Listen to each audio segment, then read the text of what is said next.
Hi,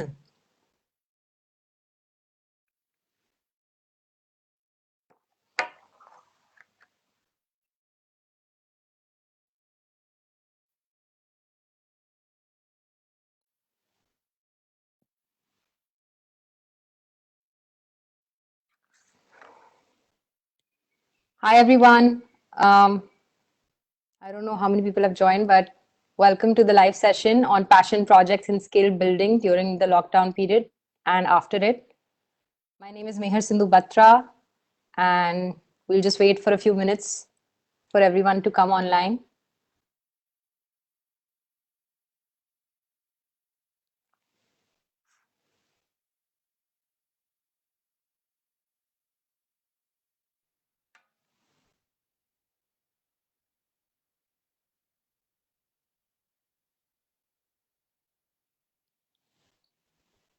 Welcome to everyone joining.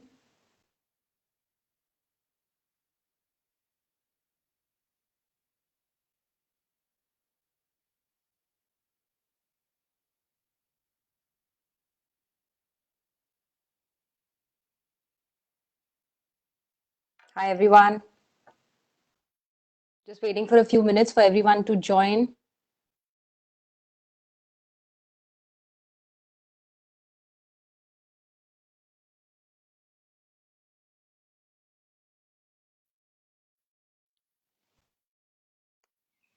Welcome to the live session.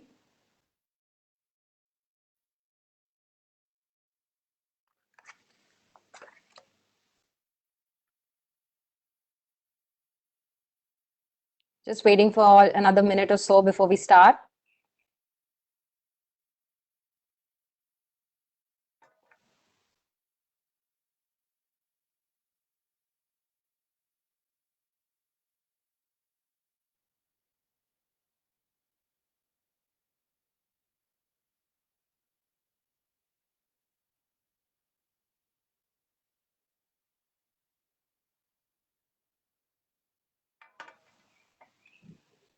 Welcome to everyone joining. My name is Meher Sindhu Batra, and our live session is going to start on passion projects and skill building during and after the lockdown. I hope you find today's session useful. Please remember that there will be question and answers at the end, but during the session, if you have any questions, please feel free to drop them in the chat and I'll try to answer them.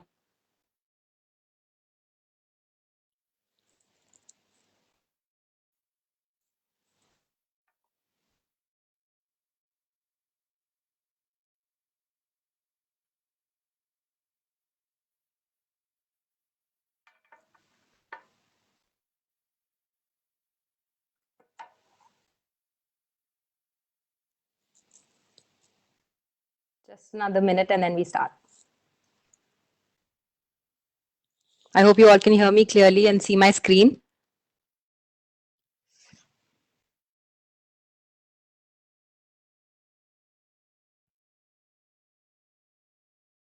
Thanks for all your questions coming in. If there are any particular questions, I will address them towards the end. Thanks, Abhishek, for your question.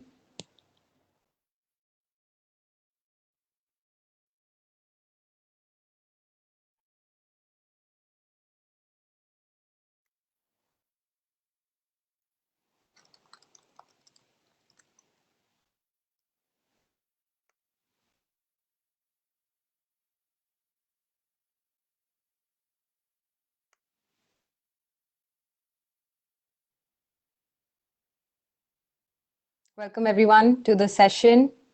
I think we're ready to start now. I'm sure people will join in when they can.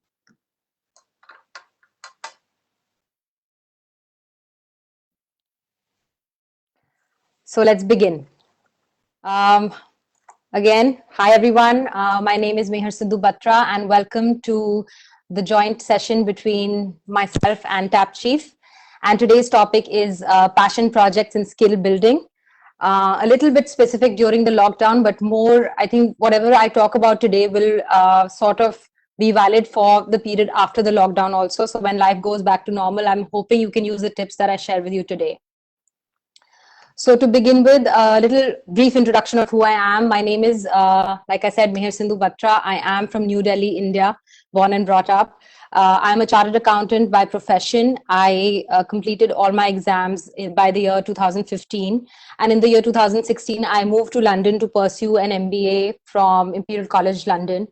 And after that, I have been in London on and off for about 4 years now. And I currently work as a strategy consultant for a boutique British consultancy firm. And last year, around 6-7 months ago, I started a YouTube channel on basically helping students on various career related topics, more to do with chartered accountancy at first.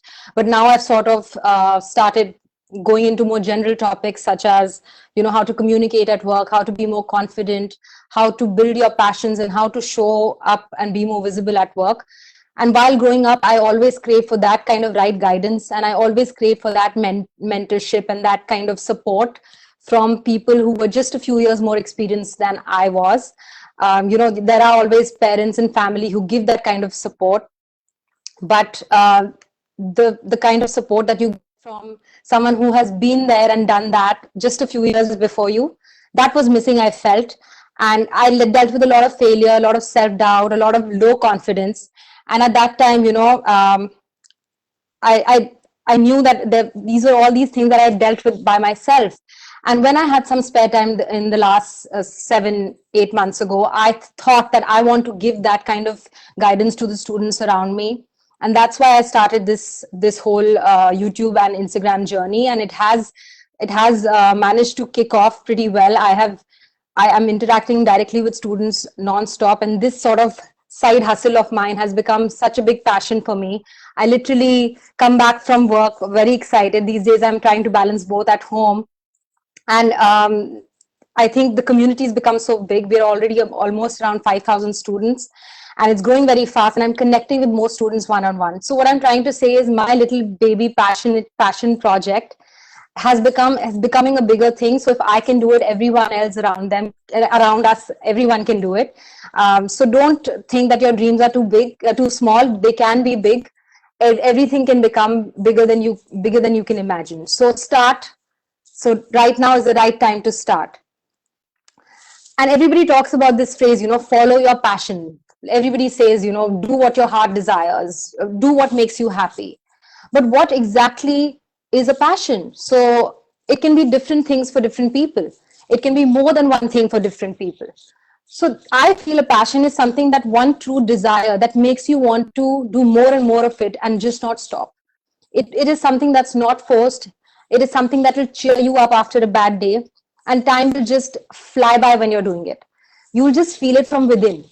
It could be either like you like cooking, you like reading, maybe you like making TikTok videos, maybe you like reading inspirational books.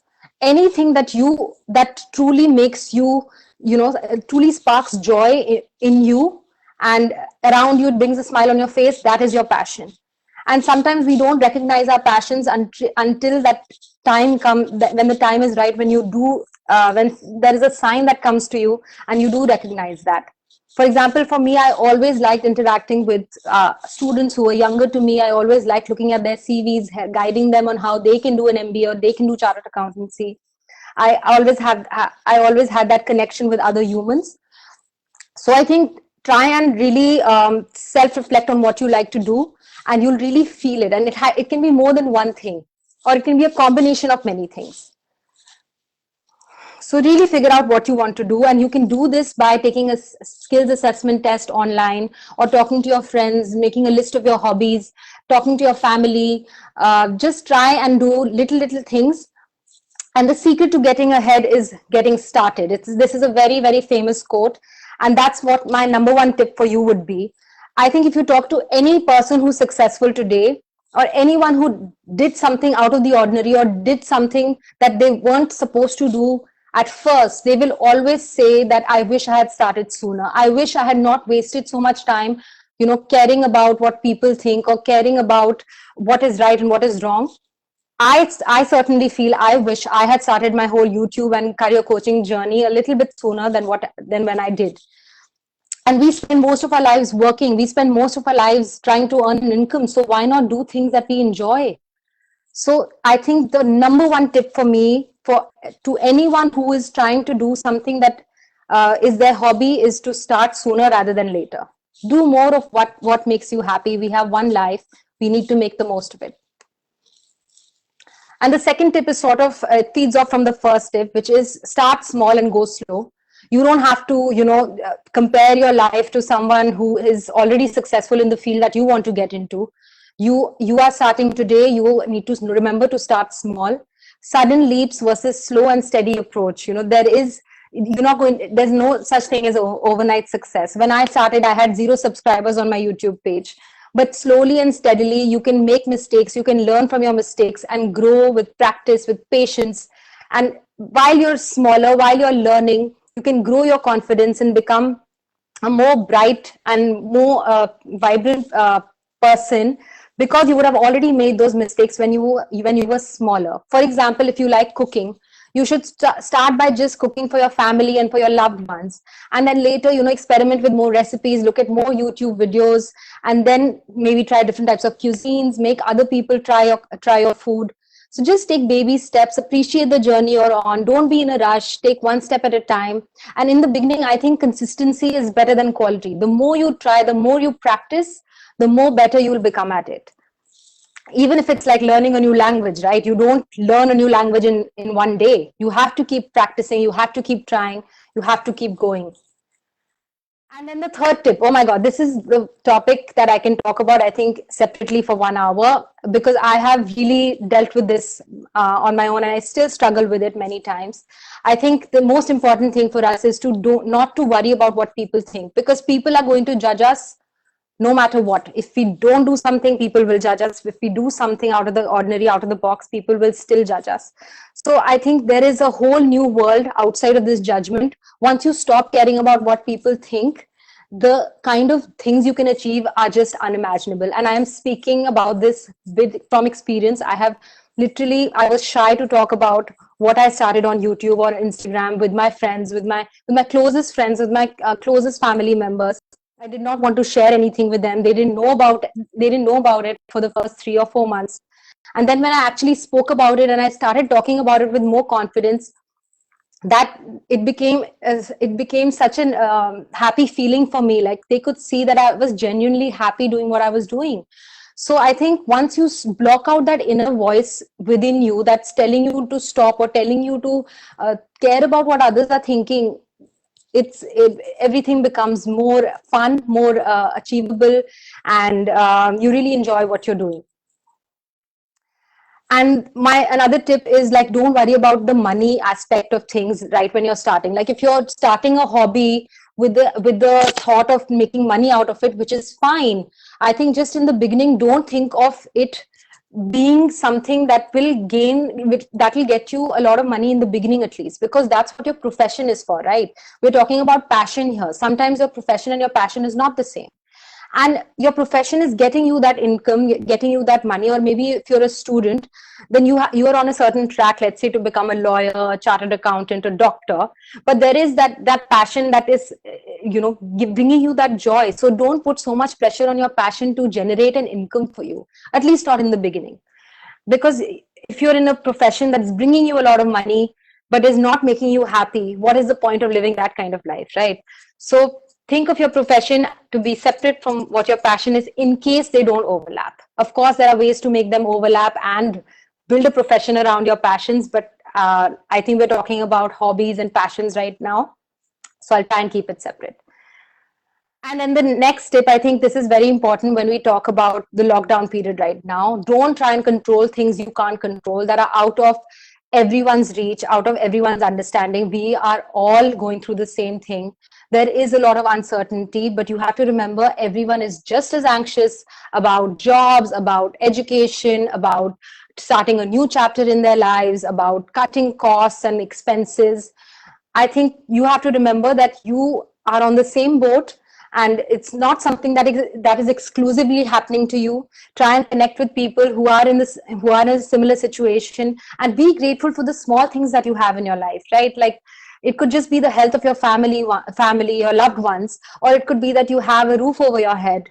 Many people don't even have that. If you have food to eat, you're healthy, your parents are healthy, your family is healthy. I think those are the small things to be grateful for, and look at things from a more positive perspective rather than looking at things from a negative perspective and being anxious about it. Soon, this time will pass. We will emerge out of this. But you have to remember that this time, this extra time that we have right now during the lockdown, is not going to come back either. So we have to try and use it to the fullest. We have to try and make the most out of the situation. They say that the true leaders are the ones who actually make the most out of the worst situation possible. So if you have that one extra hour when you are not going for classes physically, or you're not going to work, you're not traveling, that extra 1 hour, what are you doing in that time? That is the time you should use for your own self, for your own growth, for your own passions and your hobbies. Make time for the things that you did not have time for previously. And then the next tip is consuming the right content. There is so much information out there. There is so much we can read during one day. There is so much news. There is so many negative TV shows. There is so many negative videos, articles, and you have to sort of audit the kind of content you're consuming on a daily basis, because we become the content we consume. You know how they say we become the 5 people we hang out with? I think it's also similar with content. If you're constantly just reading negative news on how many cases have been affected with the coronavirus situation, or you're constantly sort of trying to put yourself in a pity situation, it will only drain your energy. It will only make you feel negative about yourself, your situation, and you'll just get impatient and anxious and nervous. But you have to remember, there are so many inspirational and so many motivational people out there, so much information that you can gather for the particular skills that you want to develop, for your particular field, for your particular industry. There are unlimited podcasts, there are unlimited books that you can read. There are courses you can take on Udemy, on lynda.com, on Skillshare, on YouTube. You can just watch videos on YouTube and follow inspirational people. Like, I listen to a lot of Gary Vee. You can listen to Oprah. There is just unlimited content.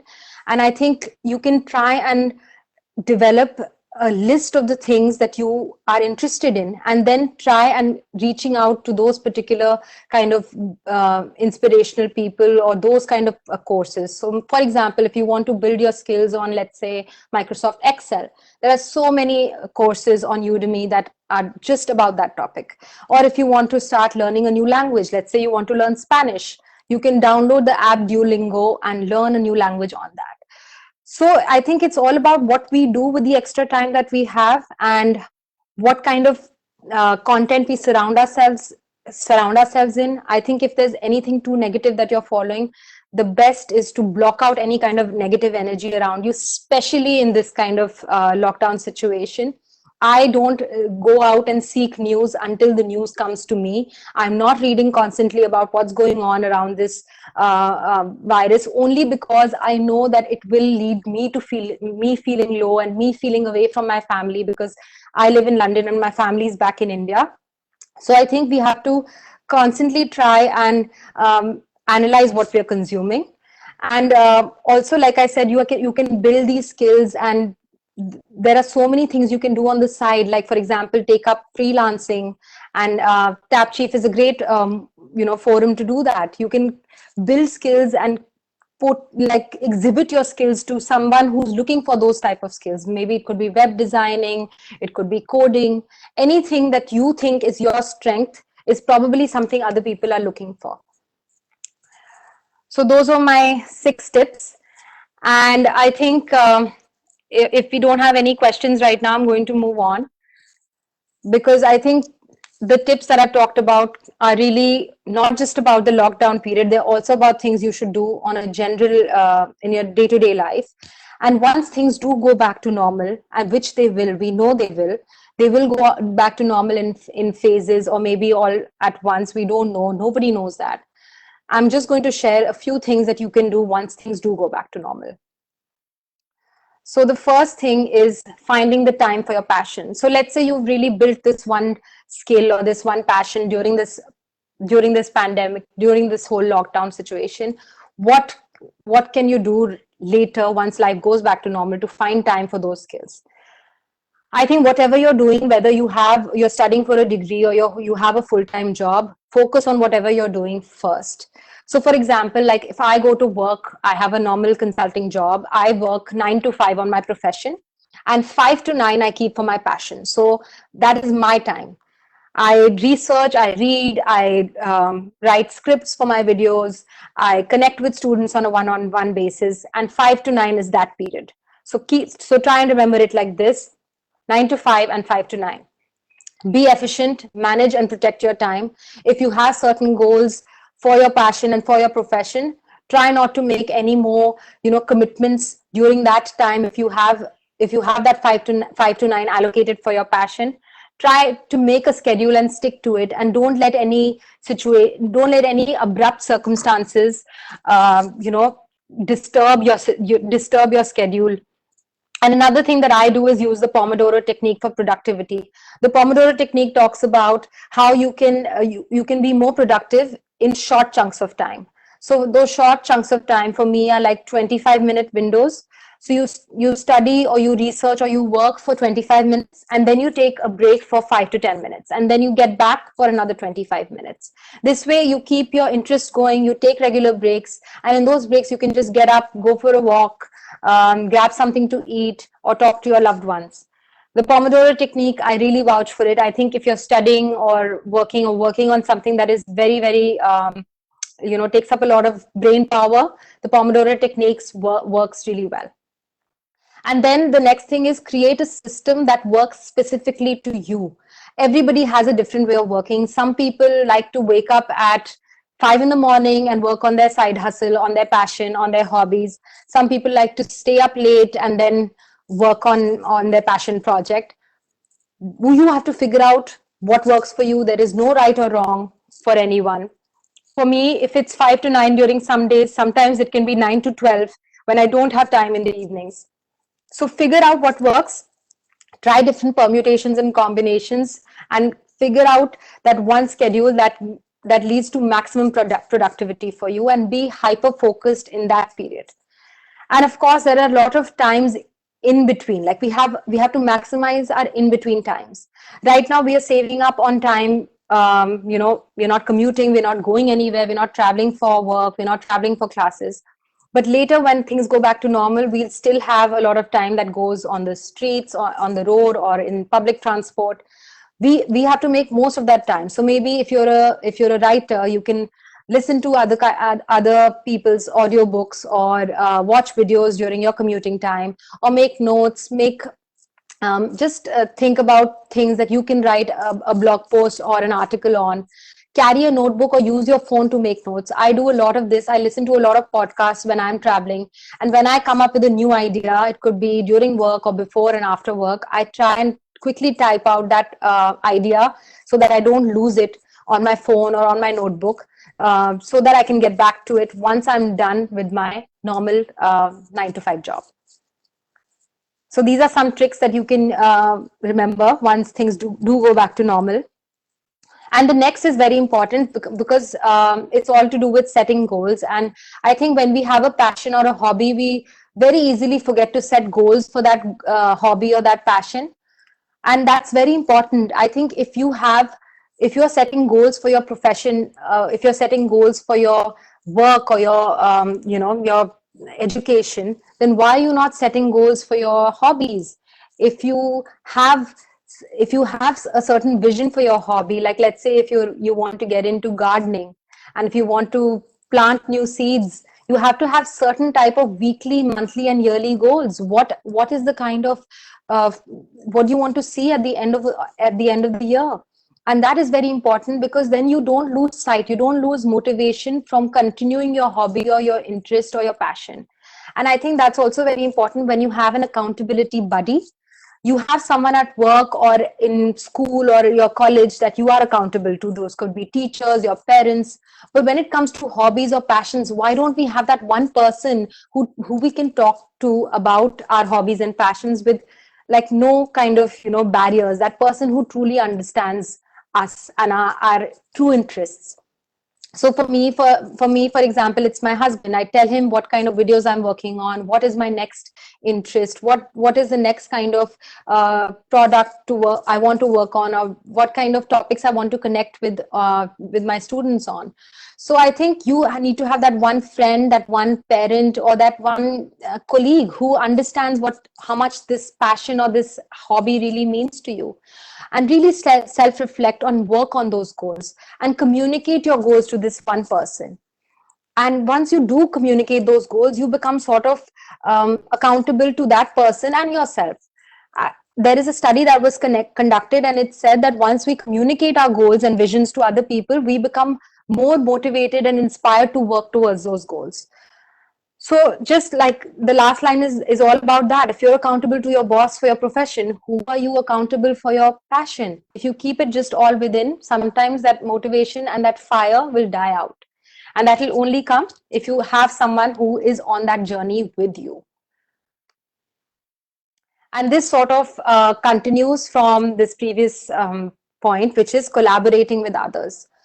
You have to remember that there are so many people out there who have similar interests. It's just about reaching the right community, the right kind of people who have a similar kind of frequency, the similar kind of mindset as you.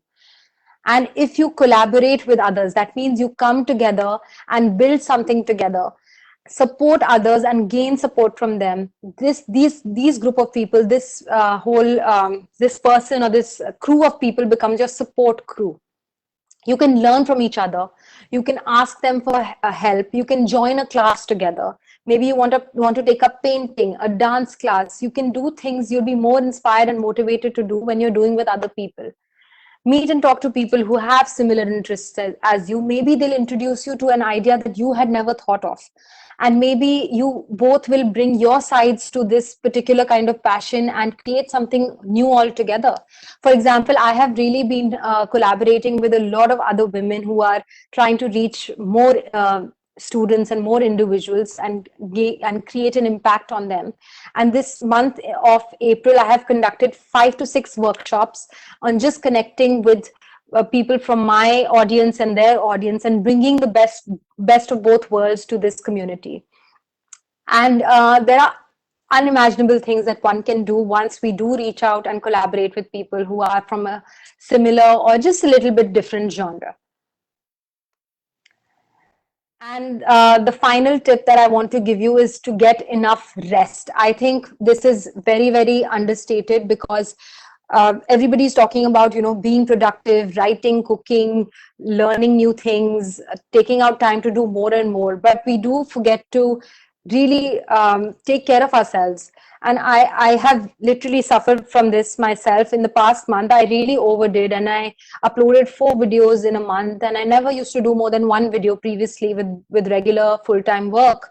And now I have this full-time job, and I'm trying to do this whole, following my passion, following my dream, and trying to really make something out of my side hustle, that I literally did not take any time to just relax, breathe, meditate, take out time for myself. And just, I think that's so important, because if we don't get enough sleep, if we're constantly trying to do more, it'll only lead us to feeling exhausted and drained without any energy left.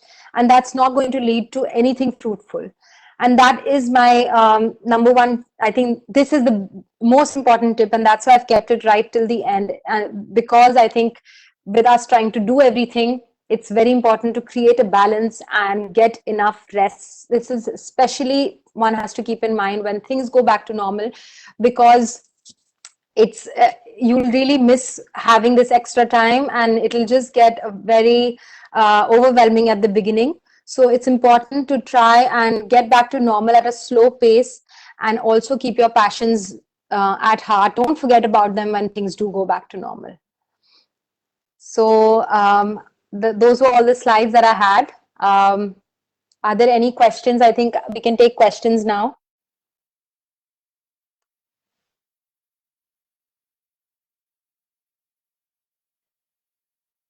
Okay, there are some questions, so I'm going to start with Abhishek's question. He said, how to become a consultant in any field and sets a good consultant apart from others in the industry? I think like consulting is so broad. It's because you can literally be a consultant in, you can be a strategy consultant, you can be a financial consultant, you can be a risk consultant. You have to try and figure out what kind of consulting you want to do, and then build those kind of skills. Also, consulting is very, I think you learn a lot on the job. So my recommendation to anyone who wants to get into consulting is that try and get as much experience very early. Like I worked at KPMG in the audit department for about 5 years before I did my MBA, and during that time it was sort of a financial consulting position. The skills I tried to build were connecting with clients, connecting with my colleagues, with my seniors, and really trying and understanding how a big company or a multinational company works and deals with clients. So the skills that you need to sort of, you know, stand apart from others as a consultant, as communication skills, relationship building skills, just having, you know, in-depth knowledge about the industry that you are dealing with. And those are so you know, very particular to the kind of consulting you want to do. So try and figure out what kind of consulting you're talking about first, and then build skills around that. And then there is one question that Dheer says that he likes to teach, and there are many teachers out there. What are the reasons that I need to even consider teaching online? What was your motivation? Yes, I agree, Dheer. I think there are so many people who are doing what we want to do or what we are doing right now. But you have to remember, what you will bring to the world or what you bring to the table will always be different from what others do. If you look at anyone who's a content creator right now, if someone is a fashion blogger, there are so many fashion bloggers, but there are still new ones emerging, right? It's because that person has an interest in that field, and they have that own sort of their own personality that they bring into that. So if I'm a career coach today, my motivation was not, I didn't think about what others are doing. I thought about what I can do differently, what I can bring, what skills I can, showcase, or how I can tell my story that may help other people. So maybe if you want to become a teacher, try and analyze what are the subjects that truly interest you, or like what is unique about your teaching style. Maybe try and analyze what kind of teachers you did not like when you were studying, and try to do things differently when you start. So just think about how you differentiate yourself, rather than thinking about, oh my God, there are so many others out there. And then the next question is, can we launch our own courses on Udemy, and how to go about it? Are you planning to launch one as well?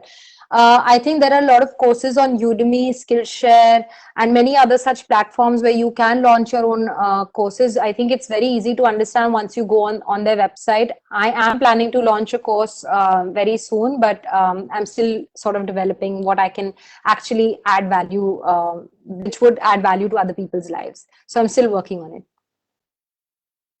Okay, another question.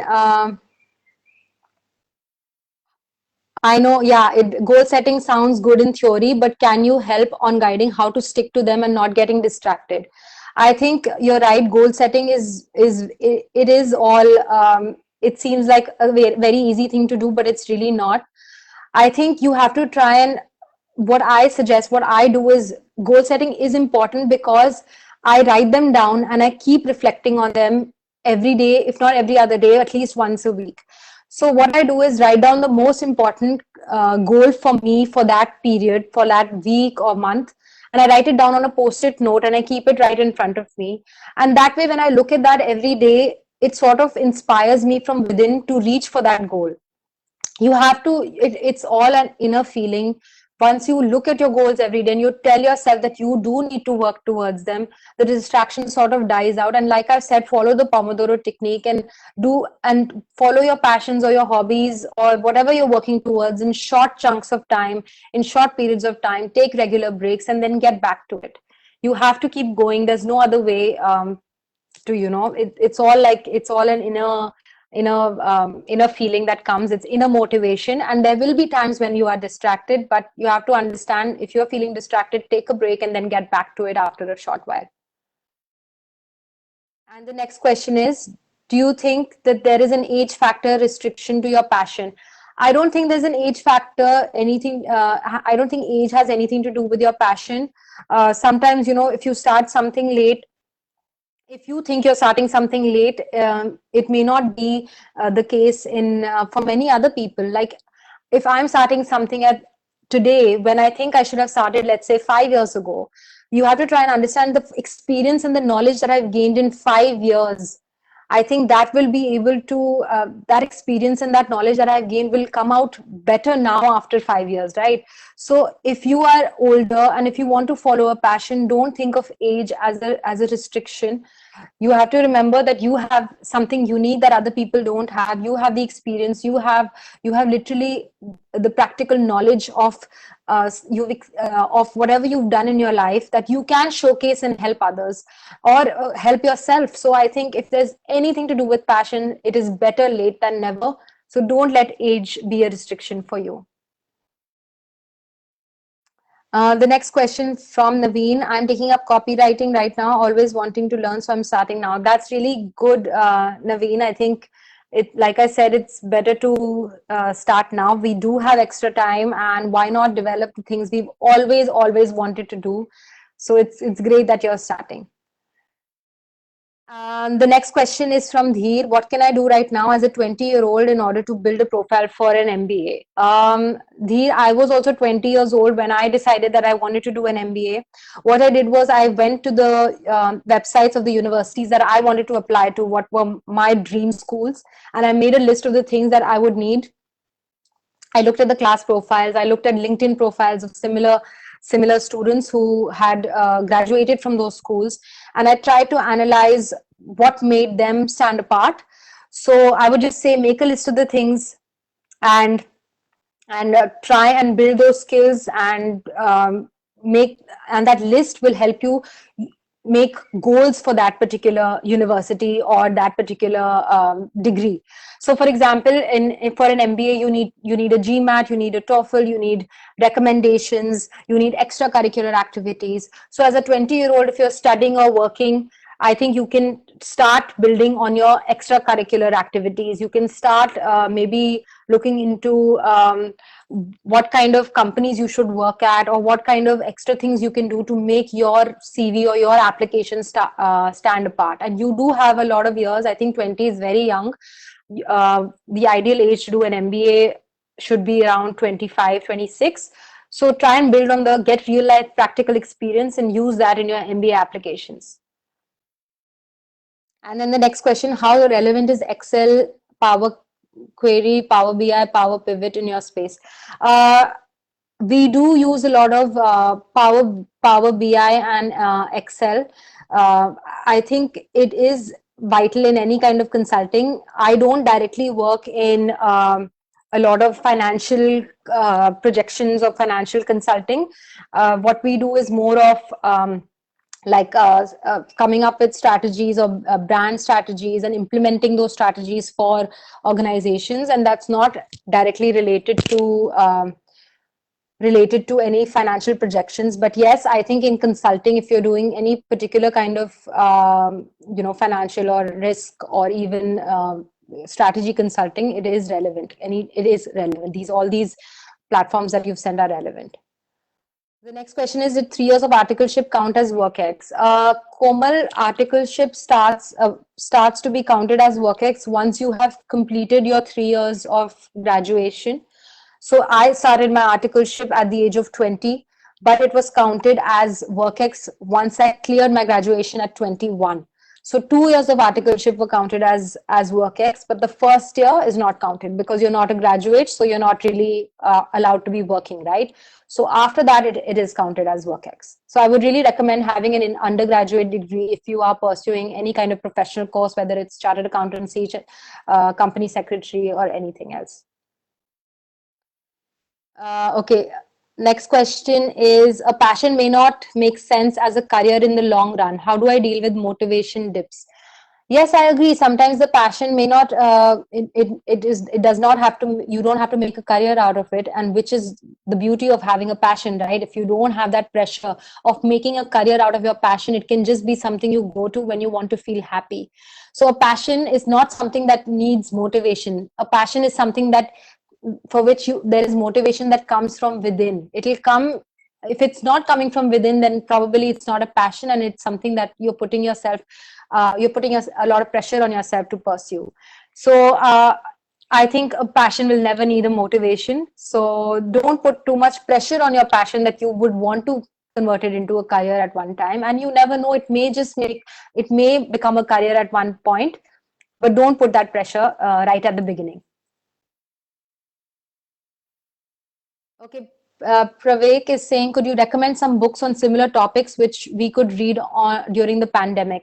I think there are so many books that you can read. I have just finished reading Robin Sharma's 5 a.m. Club, which talks about how waking up in the morning and having that time in the morning is really fruitful. It really helps you self-reflect and spend time being more productive. So I would really recommend reading the 5 a.m. Club, because I think with the whole time during the lockdown, we get a little lazy and we wake up late, we sleep late. So I really recommend the 5 a.m. Club. I really recommend the book Mindset. It's all about having a growth mindset versus having a fixed mindset. Someone with a growth mindset will always want to keep learning new things, will always want to continuously learn and engage and keep building on their skills. So yeah, 5 a.m. Club, Mindset. And another book I'm reading is called Hyper Focus, and that is also all about how we need to cut our distractions and keep our phones away and find out what works best for us to focus on the task that we need to do. So yeah, 3 books: 5 a.m. Club, Mindset, and Hyperfocus. Okay, the next question is how to start networking and deal with underconfidence. I think this is something that I've always struggled with also, because I always felt like people were judging me. And I think networking is is something that everyone can do. You don't need to be an introvert or an extrovert. You don't need to be an extrovert. Even introverts can do it, and it is something that the confidence increases once you do more of it. So in the beginning, I would just say networking can just start with your family and with your friends, or your family friends, your friends of friends. Just start talking to them about what you like to do, what your true passions are, what you are doing professionally, and then get them to introduce you to people who are doing similar things to you. And just have a general conversation with them. Don't put too much pressure on yourself to get the most out of that kind of meeting or any kind of event. Just try and talk about your story, talk about your life, talk about your interests, talk about what you like to do. And if you don't want to talk about yourself, ask them questions. I think asking questions is the easiest way to get any kind of information from anyone, and people love talking about themselves.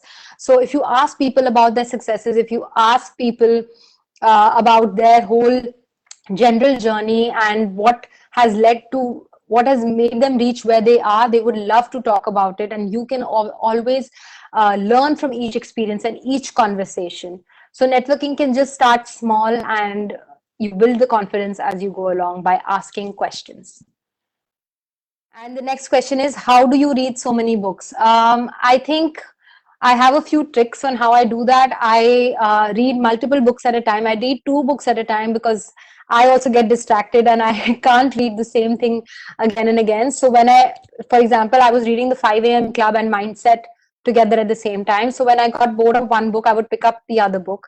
I am trying to read at least 2 books a month because I think this is the best time to read and learn. So what I do is I pick up a book, I highlight the things that are interesting to me, I make notes on the book that keeps me engaged, it keeps me going and reading more. And also I try to read in small chunks. So I would set targets like reading 10 pages or 15 pages. I take out the time to sit by myself and just stay with my book. So set small goals for yourself and make it interesting. Read and underline and make notes, highlight, and then once you're done reading with the book, go back and read your highlighted points, read all the notes you made in the book, so that so that you remember what all you learned in that book. And the next question is, how did you change? What do you think was the tipping point, and how can we improve? I think, yeah. So for me, I think I changed when I kept reading inspirational books. I kept reading, watching videos of people who inspired me. And I just kept thinking to myself, is that if they can do it, why can't I? And I think that that point everyone can reach. It's all about cutting off the judgment and believing in yourself, believing in your story, and talking to people about it. I think when you start with just talking to your friends and family about it, you grow the confidence to just speak up. I think it becomes much easier with practice. I am much better than I was a year ago, 2 years ago, or 10 years ago. I think everyone has the ability to change and change for the better. It just comes with practice. Uh, Tanvi is asking a question: how to deal with the frustration you get while starting a new thing you are very new at? I think everything you start, there will be times when you get irritated and you just want to leave it altogether. But you have to remember to keep going, take breaks, and like for example, I do my video editing myself, and I've always liked doing video editing. I always, when we went on holidays and on trips, I always made videos of where we were traveling, and I would come home and edit them and make like a short movie out of them. But when I started doing it for my YouTube channel, it started getting frustrating because I set those timelines in my head that I have to upload one new video every 2 weeks. I have to do this, I have to do that. So I think the frustration comes when you are putting a lot of pressure on yourself. So when you're starting a passion or a hobby or something you're trying to build your interest towards, I would say don't put pressure, don't put any timelines, don't put deadlines. Just go with the flow and enjoy the process, enjoy the moment of learning new things. If it's leading to frustration, stop and start again. Or maybe try something new. It doesn't have to be the same thing also.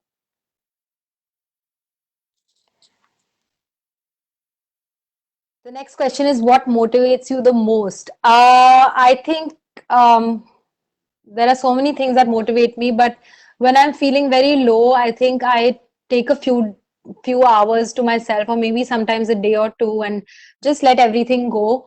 And then I think motivation is such an internal feeling. It has to come from within. If it's not coming from within, then something's not right. So I watch a lot of motivational videos, and listen to a lot of motivational podcasts. There's so many things happening in the world, and we are such a small part of it. And then I realized that if there are so many people doing such amazing things, and there is so much that people need help with, why not help people? And in every small way that I can. So I think that motivation, it's just about doing more. And I think I've always been that way. I've always wanted to do more, move on from one goal to another. I've always been very goal oriented. And that's my internal feeling. I hope all of you can find some way to, or something that motivates you. It could be a family member who gives you a push, or someone you listen to, or someone you watch, or maybe sometimes when you meditate, motivation levels rise up again. Okay, I think those were all the questions, unless somebody has anything else.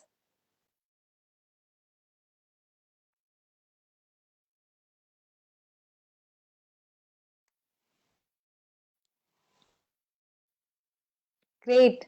Thank you so much for joining, to everyone who came, and I hope to connect with some of you on my Instagram and YouTube pages.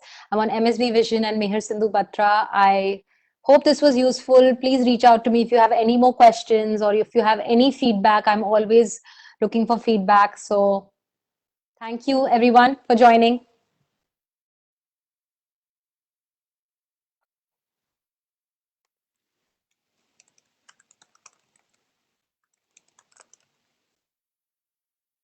Bye, everyone. Thank you.